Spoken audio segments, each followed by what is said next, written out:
ஜடாசங்கர் தோட்டம் இங்கேருந்து உலகணும் இது உல்லாசத்தாலும் கிளம்பி ஜடாசங்கர் தோட்டத்தில் போய் அந்த ஒரு மரத்தடியில் கீழே உட்கார்ந்தா பெரியவா. அங்கே எறும்பு புத்து எதிர்க்க யாரோ 2 பேர் தரிசனத்துக்கு வந்தா. அவளை உட்காந்து வச்சு மணிக்கணக்காக பேசியிருந்தா. அவ்வாளுக்கு எறும்பு கடிச்சு தட்டி தட்டிற காலை தட்டுறா எல்லாம் பண்ணுறா. 1 மணி நேரம் ஆச்சு. அப்புறம் பெரியவா எழுந்தா. எழுந்த உடனே காமிச்சா. அப்போ தான் அவளுக்கு ஓஹோ பெரியவாளுக்கு தர்பாசனத்தை எடுக்க முடியாது. தர்பாசனத்தை எடுத்தால் தட்டணும் எறும்பு, சகப்பு எறும்பு. அதுவும் அப்புறம் இந்த ரிக்ஷா செக் போஸ்ட்டில் அனுப்பிச்சாலும் இல்லையா, ரிக்ஷா வந்தது. அதிகாரி வந்தால் அதிகாரி வந்து என் வேலையே போடும், நான் எடுத்துன்னு போனேன், என் சாமான்லாம் எடுத்துன்னு போனால் எனக்கு வேலை போடும். வேலை போடால் பெரியவா என்ன சொல்கிறாங்க, பாண்டாவனா வேலை போகும். பெரியவா என்ன சொன்னா? ரிக்ஷாவில் இருக்கிறதெல்லாம் எல்லாத்தையும் செக் போஸ்ட்டில் இறக்குன்ட்டாளா? ஏன் 5 கிலோவுக்கு மேலே எடுத்துன்னு போகக்கூடாது. ஓ, அதான் ரூல்ஸ். அப்போ ரூல் இருந்ததுனால ஆமாம், எதெல்லாம் இருக்கோ அரிசி எல்லாத்தையும் இறக்கி விட்டான். முதல்ல 5 கிலோக்கு மேலே இருக்கிறதெல்லாம் செக் போஸ்ட்டில் இறக்கி வச்சிரும் அப்படின்னால கூப்பிட்டு அவன் செக் போஸ்ட்டுக்காரனை கூப்பிட்டு ரிக்ஷா நிறுத்திட்டு அவள் கிளம்பிட்டா. தட்டை தூக்கினேன், நான் இறக்கினேன், எல்லாம் பண்ணா. பார்த்தா அதெல்லாம் ஒன்றும் இல்லை. அப்புறம் அதுக்கு பின்னாடி அதிகாரி வந்தான் காரில். இதேச்சா நாங்கள் எதிர்பார்க்கல. அவன் வந்தான். அவன் பார்த்தோட அவனும் கார்லேயே வந்து பெரியவாளை ஜடாசங்கர் தோட்டத்தில் பார்த்தான். சரி உங்கள் வேலையும் போக வேண்டாம், ஒரு ரூல்ஸ் பிரகாரம் என்ன ஒன்றும் இல்லை சாமி, போயிட்டு வந்து பழத்தை கொடுத்து அனுப்பிச்சா. அன்றைக்கி அந்த எறும்பு சிகப்பு எறும்பு. அதே போல் பங்காரம்மன் தோட்டத்தில் எல்லா ராத்துக்கும் பெரியவா பாதத்துளி போட்டுருக்கு. எல்லா ராத்துக்கும் பாதத்துளி. வேதவர சாத்தல் கூட இருக்கா, நான் இருக்கேன். வேதவர சாத்தல் பழ தேய்க்கும் போது இங்கே யார் இருக்கான்னு, என்ன இருக்கான்னு என் பாரு விட்டுவிட்டார். உங்கள் ஊர் சாஸ்திரல் பேர வீடு இங்கே இருக்குன்னு நான் அது சொல்ல மாட்டேன்னு சொல்கிறேன். எனக்கு அப்பயும் சொல்ல மாட்டேன்னு சொல்லிட்டேன். அப்புறம் நான் எதாச்சும் உள்ளே போகிறேன். பெரியவாகும் ஆமாம் கட்டுப்பாந்தில் போட்டு கருங்கெல்லாம் பரப்பி வச்சுருக்கேனே, அதான் வீடு, நான் கட்டளை என்னன்னு என்ன சொல்கிறாங்க. இந்த மாதிரி சரி அவள் வீட்டுக்கு போனோம் முதல்ல. அப்புறம் எல்லாம் வந்தால் நேரம் சந்திரமூர்த்தி சாஸ்திரத்துக்கு சேப்ராமூர்த்தி மாமா எல்லாத்தையும் வரிசையாக முடிச்சுட்டு பிரசாதத்துக்கு போயிட்டு திரும்பி வந்தோம். இந்த வரேன் பிரசாதத்துக்கு போயிட்டு திரும்பி வரும்போது எங்கள் ஆற்றுக்கு வந்துட்டு ப்ரொஃபஸர் மாமாத்துக்கு ஏகாம்பரம் மாமாத்துக்கு போனேன். அங்கே போனால் 1 மணி ஜபம்.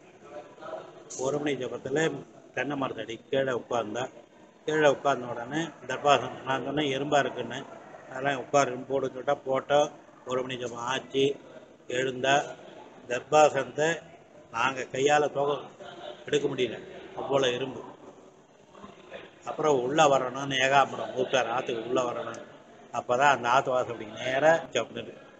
தக்காளி பழம் இப்படியோ அதே மேலே தூத்து அவ்வளோ எறும்பு கடிச்சிருக்கு. தொட அவ்வளோ. ஆனால் ஒன்றுமே பண்ணலையாவா, தட்டி கொடுத்து நெசுக்கி எல்லாம் ஒன்றுமே பண்ணலையா. அகிம்சையே பண்ணாமல் இருந்து பெரியவானா கழிவு தெய்வம்னா அவள் தான். 2 எறும்பு இன்சிடென்ட்டா? ஆமாம். எதுனா இது மாதிரி ஒவ்வொரு கதையும் பெரியவாளை சொல்லி நிறைய நடந்தது. பெரியவா கதைன்னா பெரியவா அவதாரம், பிரத்யக்ஷ பரமேஸ்வரன், நடமாடும் தெய்வம்.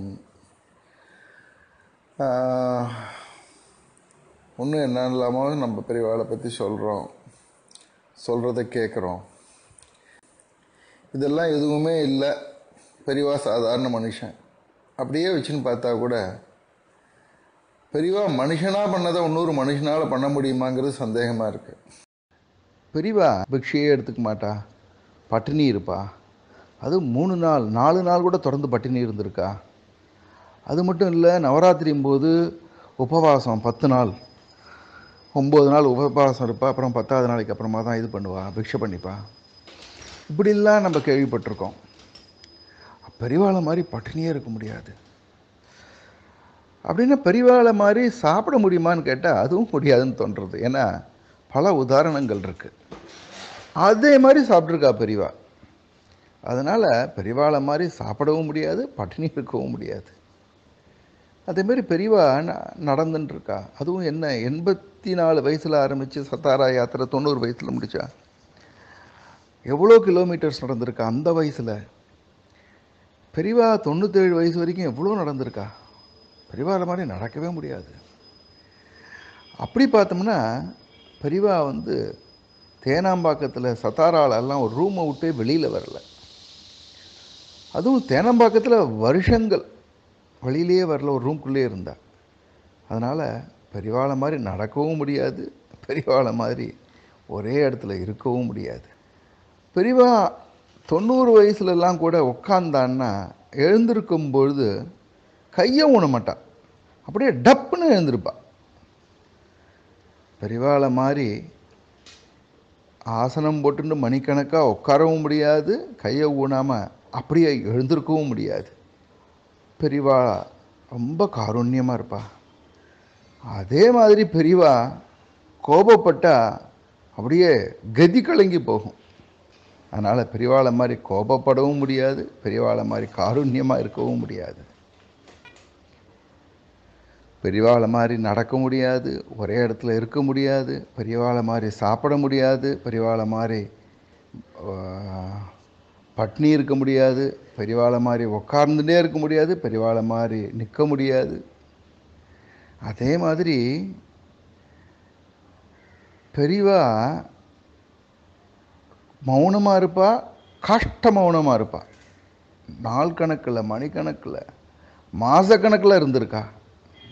அப்படின்னு பார்த்தா பெரியவா பேசுவா, மணிக்கணக்காக பேசிகிட்டு இருப்பாள், மணிக்கணக்காக பேசுவாள். பெரியவாளை மாதிரி மௌனமும் இருக்க முடியாது, பெரியவாளை மாதிரி பேசவும் முடியாது. அப்படி யோசிச்சு பார்த்தோம்னா அந்த மனித ரூபத்தில் இருந்த பெரியவாளை மாதிரி இன்னொரு மனுஷனால் செய்ய முடியாது.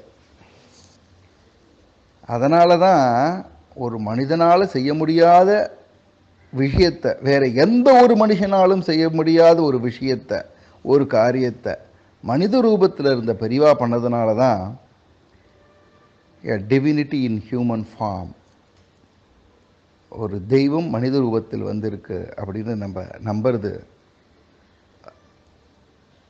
பரமசத்தியமாக இருக்கும் அப்படின்னு நினைக்கிறேன். நமஸ்காரம்.